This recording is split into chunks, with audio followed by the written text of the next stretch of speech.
coming here today with my friend Marcus Brown. We have some interesting things we'd like to talk about tonight.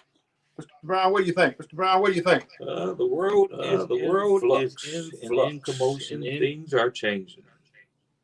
Yes, I think so. I really do. A friend of mine called me from Georgia yesterday, and he's been trying to call me back all day today. Something's wrong with my phone, and he's a Caucasian that we met each other when about 15 years, about 14 years old, working in the same grocery store, and we've been friends ever since, you know. And people ask, hey, man, Bobby Pete, your friend? Yeah, he's my friend. Yeah, because, it was some things happened down in Georgia at that time. I know the first time, back in 1955, I was a little boy, and a man named Sylvester Fuller had been executed in Reedsville, Georgia, in the electric chair. And all of us little kids got a chance to see that man, see him after he was executed. Even my little sister next to me, we looked in that coffin, the man, his neck was burned, his head was burned, almost burned. Burnt up. That's what I would say, burnt up. And the man was executed because of strong arm robbery. That's what they call it, strong arm robbery. But that was a case of high-tech lynching. That's all I can call it. Because the person that he hit, supposed to rob, him and his wife begged the judge not to sentence that man to death. And they did it. He did it. Carl Crow, he's the man that did sentenced him to death. He probably dead and gone now, but that's all right. He did that. I see a lot of injustices happen. When I was in the Army, my agriculture teacher's brother, him and his Caucasian neighbor had an argument over a cow. Mr. Miller's brother, Hosey Miller, turned around, walked back to his house. The man shot him in the back, cold-blooded. He never served one day for killing that man. Where was justice then? She's been on leave from us a long time. She's been on, and then you got people up at the big house. He and that new attorney general, one of them grabbed the scales and the other one pulled the blindfold. Mm-hmm. What do you think of that, brother? Well, they say justice is blind, but I think that sometimes when people see things is when justice goes into action. Because it wasn't until Emmett Till's mother allowed an open casket, right, where people could see what these monsters had done to her son, that true justice started to happen and the civil rights movement started to kick in high gear. When the world saw what these men had done to Emmett Till, had done to this young boy, then we started to see the wheels of justice start to grind. How old was he? He wasn't 14 years old, was he? 13 or 14 years old. And the world said, how could you do that to a child? When they saw that happen, people started to say, that's just shameful. And if you look at what's going on now, it's sad, but we literally saw a lynching recently. But with George Floyd, he was killed. He was lynched high tech in public, in front of the world, and people were sickened by it. And that's why I think that people have awoken and said, this is sickening. If you saw the look on that man's face as he did it, I think that people were sickened and said that this has to stop. Just like with Emmett Till, with the pictures of him being shown on the front pages of newspapers. In Jet magazine also. Yeah. I'm thinking that's what's making the change go on right now. And you know the thing that really bugs me, that some of these things happen under the watchful eye of the police. Most of the time, the police let them out of jail. Mm-hmm. They let the lynchman come there and take the prisoner. And everybody, you know, people would say, well, I don't think it's right. But I'm telling you something, we had some good Caucasian people down there that they didn't go for that crap. Yeah. They did not go for it. Well, that kind of brings up the point of what's about to happen pretty soon, or in the coming weeks. You got our good president about to have his one of his campaign rallies in Tulsa, Oklahoma, and he's chosen to have his campaign rally in Tulsa, Oklahoma, on Juneteenth. And 99 years ago, almost to the date, you had one of the most violent episodes of racial disharmony occur when, for the first and only time in American history, you had Americans get bombed by Americans from airplanes. They bombed what was known as Black Wall Street, right, which was in Tulsa, Oklahoma, 99 years ago to the date.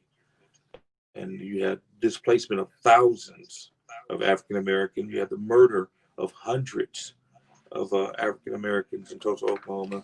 And our fair president decided to get a rally there. I'm not sure. Sometimes I just want to get optimistic and hope he does the right thing, and hope he does the right thing, and hope he does the right thing. But it's almost like I'm setting myself up for failure, wanting the president to be presidential.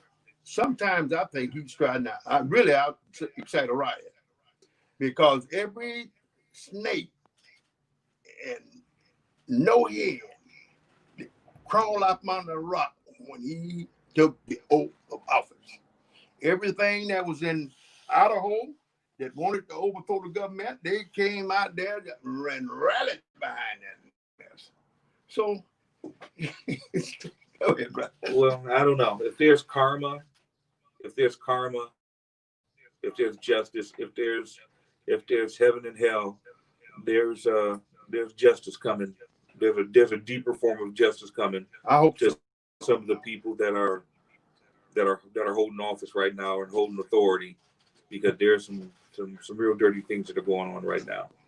What about the turtle in Washington? Mitch McConnell.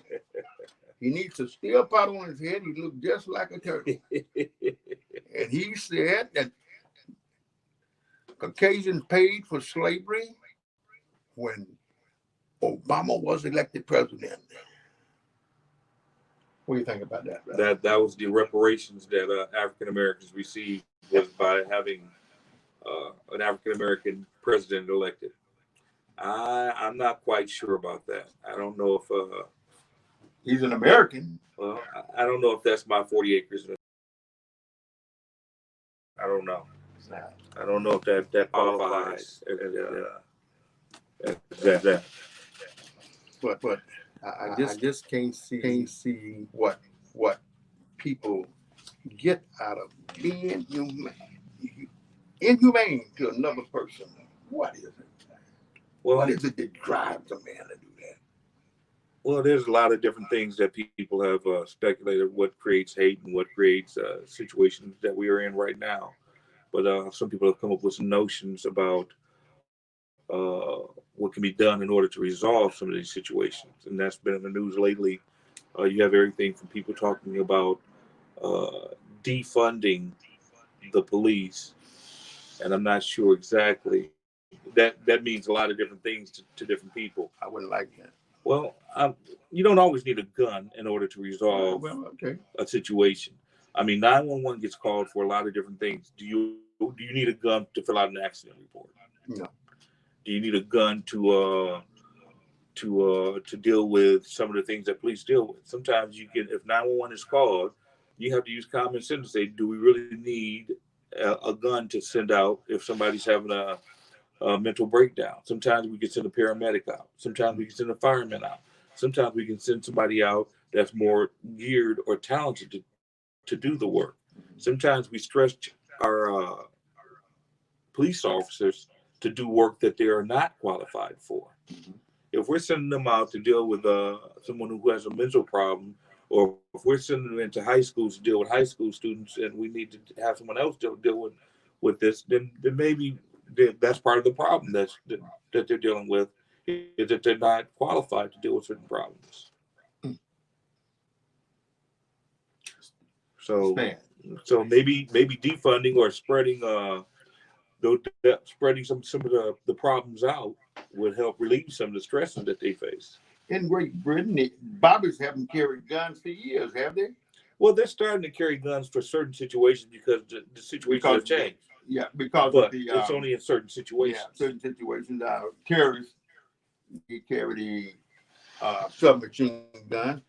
And I was in Barcelona, Spain, in 1964, and that's the first time I'd ever seen a man, a police officer with an automatic machine gun. And they was carrying them there. Well, they've had a lot of action there in Spain with a lot of upheavals with fascism and so forth. But I know that Black Lives Matters has been doing a lot of different things, and they're starting to make requests about what could be done to deal with some of the issues that the police are facing. Some of the requests that they made are not too far outlandish. Right. Some of the things that they're talking about doing is like maybe having a community board to review some of the actions of the police. Right. A community board that's selected by the community to review some of the actions. Maybe having data collected about police officers' actions. If they're only stopping African American males, or if they're only stopping people over a certain age, maybe somebody needs to talk to that officer. Right. If they're only stopping people of a certain type. Maybe having the cop cam be a live feed where people can just click on the computer and watch and see exactly what the cops are doing. Yeah. Keep it a live feed. And maybe having a zero tolerance for the blue line. If a cop lies to support another cop, maybe there should be zero tolerance for that. So maybe those are things that we can all get on board with or agree to to back up. Maybe there should be psychological evaluations of police officers on a regular basis to make sure that they're not under too much stress, or maybe to make sure that they're not swinging too far away as far as sexism goes, or racism, or any other type of ism. So they should be evaluated periodically. Yeah. Okay. Exactly. Make sure that that gun isn't giving them too much power, or that they're not ego tripping, or that they're that they're balanced. Right. I mean, everybody could can lose, use a little bit of analysis every now and then to make sure that they're balanced. Some other people have suggested that maybe all police officers should reside in the city where they police. Right. If you live next door to the people that you are policing, then you have more of a sense to look at them as human, and not to look at them as an alien, or that you're colonizing this area or whatever. They used to have to live in the city of Flint. Well, you had things starting to happen around the late 60s, early 70s with white flight, and people starting to file complaints about pursuit of happiness and whatnot. I think it was more to do with white flight and people not wanting to live and reside inside the same area. So that changed certain laws. But I think we might want to return to people living and residing where they work. Right. And where they're getting paid at. So if you raise hell in there, you got to go live. If you're the mayor of a city, you should have to live in that city. That's right. I would think that if you're a teacher inside that city, you should live in that city. But maybe I'm going too far with that. But I think it should be. It makes sense to me. Yep. But they're also talking about, this has become national, where if you get a complaint, that it should go inside of a file, and that complaint should follow you. Because a lot of times, the officer gets a complaint, and he just goes on to the next city, and that complaint doesn't follow him. You've heard about it. You think they tear it up? Some people probably tear it up. Well, you've had situations where a cop might be involved with the murder of somebody, and then he just goes to the next city, and no one's none the wiser about a complaint or a rape or whatever that might be filed against this officer. So creating a national registry where things follow this police officer, and people know about it, instead of him just being hired free and clear in the next place.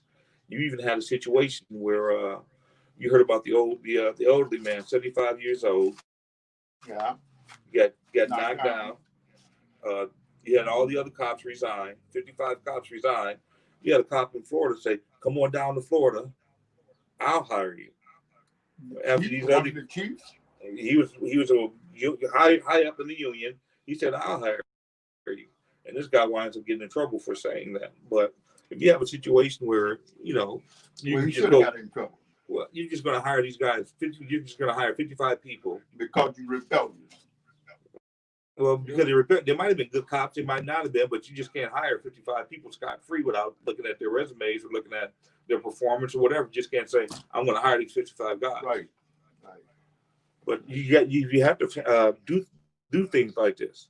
But they're also talking about developing a system of community policing where you have the same cop work in the same area, so he gets to know the neighbors and Know the everything else people. like that.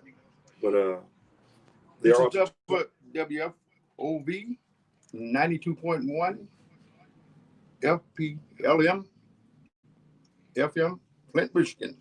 And we got my friend here today, Marcus Brown. Continue, Marcus. well, continuing with some of the ideas that Black Lives Matter has been coming up with. We got the concept of community policing, where you have the same police officer in the area, but also looking into ideas like fair prosecution and sentencing guidelines, where you have a prosecutor also making sure that they are using the same guidelines with suburban or white people that they are using with urban people. Right. There was recently a case where a child died out in the suburbs, Mm-hmm. and the decision was made by the prosecutor that it would be better for the remaining child if the family stayed together, and that they had been through it already enough, and that this family should stay together even though there was some form of neglect. Mm-hmm. At the same time, this same prosecutor decided to send another set of parents who were African American. He decided to push the issue and prosecute to the hilt of the law another set of parents who were African American and separate and destroy the whole family. And it was the exact same, almost Same case. similar situation, Mm-hmm. and try and get both the parents 15 years, which would totally destroy the family and separate everyone because of a neglect situation. Well, who stepped in on that? Somebody should have stepped in. It's still ongoing situation. Same prosecutor, and people are kind of looking at it like, wait a minute, you're going to save this family, but you're going to totally destroy this other family. And the only separating issue is race in this situation. Who can overrule a prosecutor? Well, you might have a judge come in and say, you know what, we have an issue right here with fair prosecution and violation of sentencing guidelines here. But sometimes it's up to a prosecutor that decides whether or not a cop gets sentenced or Right. a cop gets the book thrown at him. And I've seen that, talking about that, there's a good old boy system at work in most of these towns, including Flint. Mm-hmm. Including Flint. There's most definitely been a network that's been in play in America.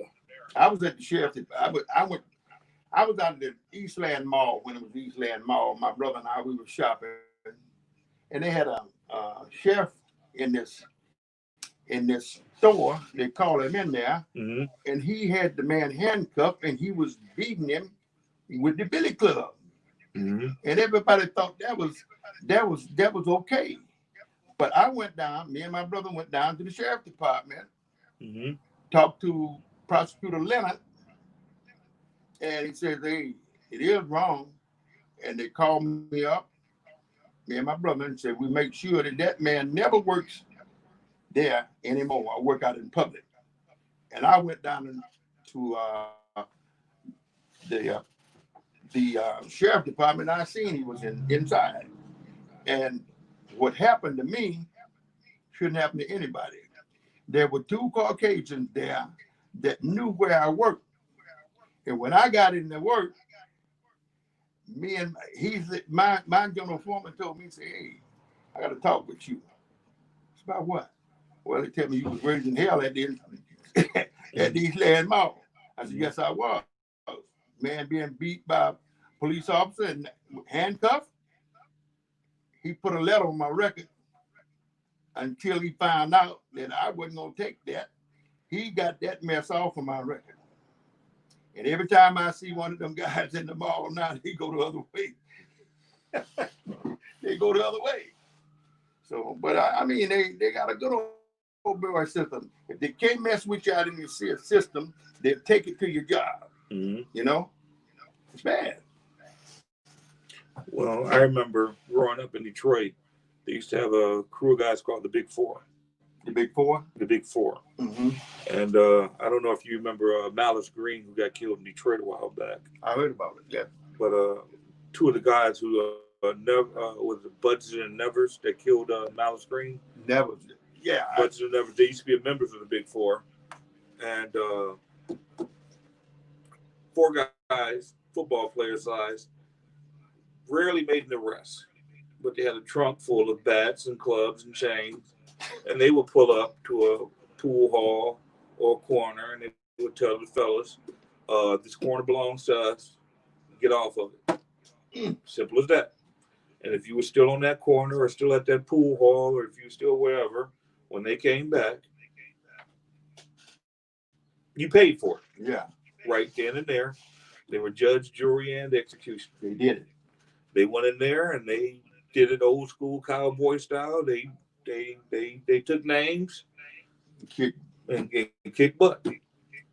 And that was old school policing, and they rarely made an arrest. And I seen those guys when they got sentenced, they have just so pitiful, look like they want to cry. That Neville's, I don't know where they are now. Well, a lot of the guys from the Big Four, that was the old school way of policing and that's the history of policing in America.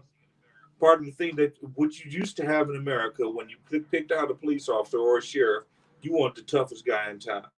Yeah. And usually what the store owners used to do is, you know what, I'm getting tired of getting bullied by this one character. Let's co-opt this bully in town and make this bully work for us. Let's hire the bully in town that keeps bullying us and taking our stuff, and let's give him a hotel room. Let's treat him real nice. Let's make this bully work for us. And so they would hire that bully, and that bully would work for them. He might be the fastest gun or the toughest hombre in town, but all of a sudden that bully would work for them, and nobody stole from the guys who were paying the bully. And so that's how a lot of the sheriffs and the tough guys got started.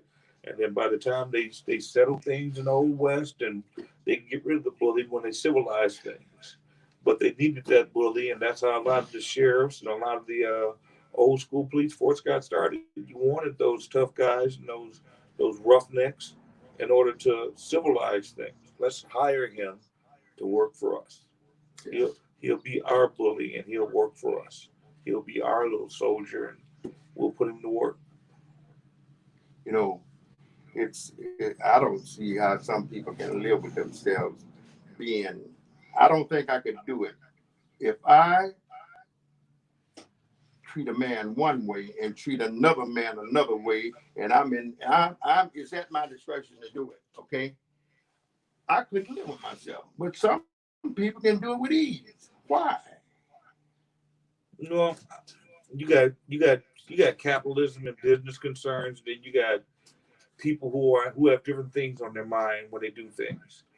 I mean, you have the advent of slavery, and you have the advent of cities and different things that are going on in America when you had police forces started. Mm-hmm. You have the paddy rollers or the patrollers that used to patrol down south and keep slaves, quote unquote, on the plantation. Right.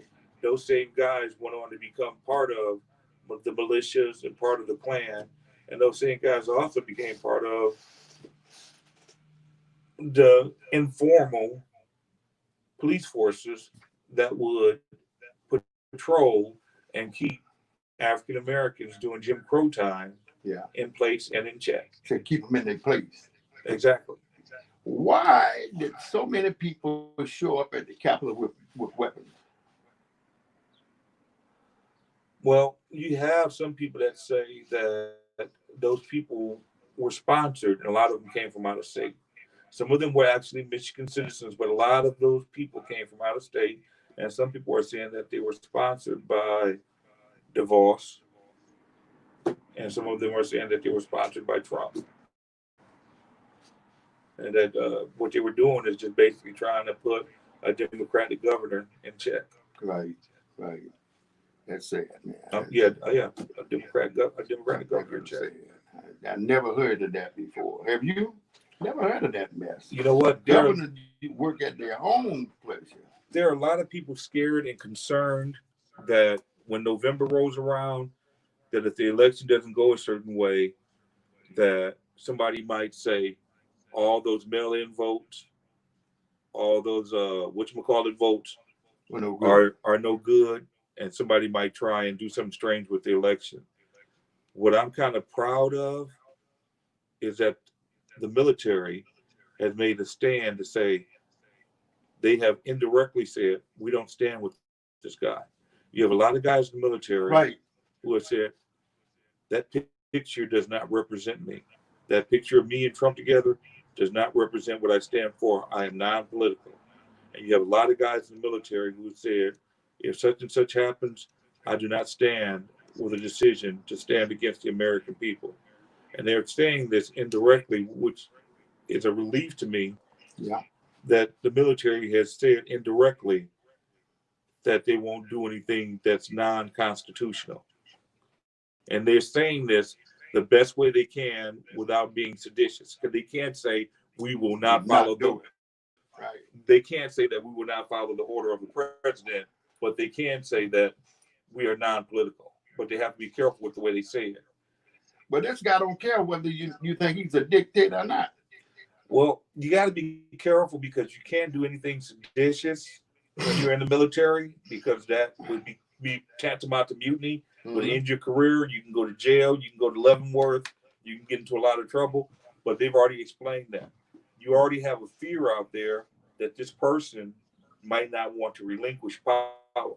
And he's already expressed that he's not going to tolerate mail-in votes. And that has a lot of people scared that he might call certain votes illegal.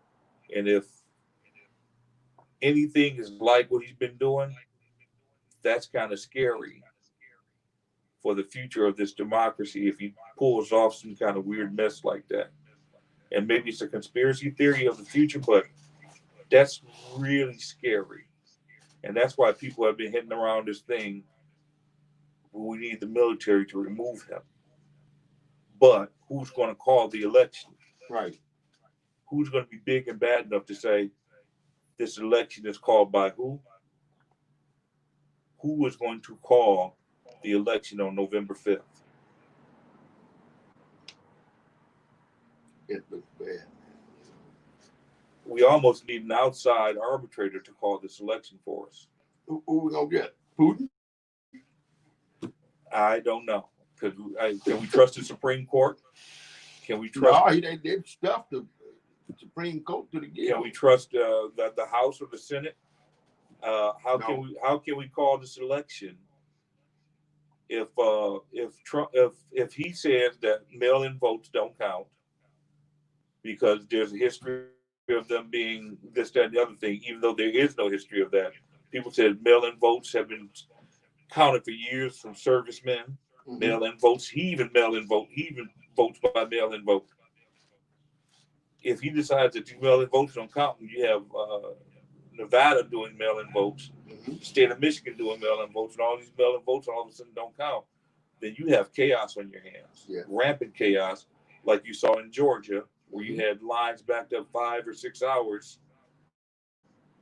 I'm kind of scared for what might happen in the near future. I got to make an announcement for Black Lives Matter, if you don't mind.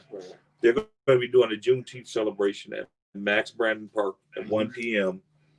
on June 19th, Friday, June 19th at 1 p.m. at Max Brandon Park. And we're also trying to organize a fireworks display if we can get permission on Saturday over at Flint Park Lake. At the lake. Yeah. Yeah. We're trying to get it. We're trying to pull off something at the last minute. The mayor or something to get this pulled off. You got a partial on the lake, don't you? Yes, yeah. You got 30 seconds, guys. 30 seconds. So That's good. So if we can get it pulled off, we can get permission from Neely. If someone knows Neely, and we can get, we're hoping to do like 8 minutes and 46 seconds of fireworks, and have one Roman candle go off for each one of the black folks that have been killed Right. by a police officer. Ladies, to 91.1 FM, Flint, Michigan. We'll be with you.